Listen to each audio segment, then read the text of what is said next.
மாண்புமிகு பிரதமர் அவர்களுக்கு வணக்கம். வணக்கம் எதிர்க்கட்சி தலைவர் அவர்களே. பாஜகவின் 4 அடுக்கு GST-க்கு பதிலாக 8 ஆண்டுகளுக்கு பிறகு காங்கிரஸ் கட்சியின் 2 அடுக்கு GST-யை செயல்படுத்தியதற்கு நன்றி. அதேபோல் காங்கிரஸ் கட்சியின் தனியார் மயமாக்கல் கொள்கையை பணக்காரர்களை மேலும் பணக்காரர்கள் ஆக்கும் வகையில் செயல்படுத்தாமல் வீட்டுக்கு ஒரு பட்டதாரியை அரசின் பங்கு முதலீட்டாளராக அரசின் உள்கட்டமைப்பு சார்ந்த தொழில் முனைவோராக உருவாக்கும் வகையில் செயல்படுத்துங்கள். வேலை இல்லா பட்டதாரிகளுக்கு வேலை வாய்ப்புகளை உருவாக்க வேண்டுமே தவிர அரசின் பங்குதலை எப்படி பகிர்ந்து அளிக்க முடியும்? அவர்களை சம்பளம் வாங்க மட்டுமே தகுதியானவர்கள் என முடிவு செய்யாதீர்கள். அரசுகள் தான் அவர்களை தொழில் முனைவோராக உருவாக்க வேண்டும்.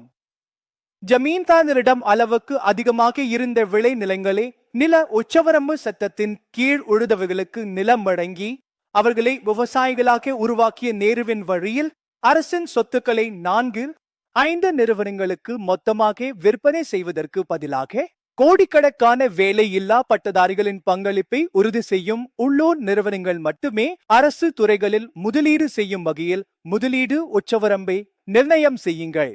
தனியார் நிறுவனங்கள் இந்த திட்டத்தை ஏற்றுக்கொள்ள மாட்டார்கள். அது எனக்கு தெரியாது. ஆனால் ஒன்று மட்டும் நிச்சயம், வேலை இல்லா பட்டதாரிகளின் பொறுமைக்கும் ஒரு எல்லை உண்டு.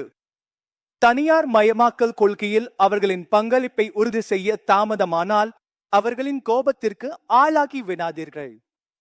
நன்றி.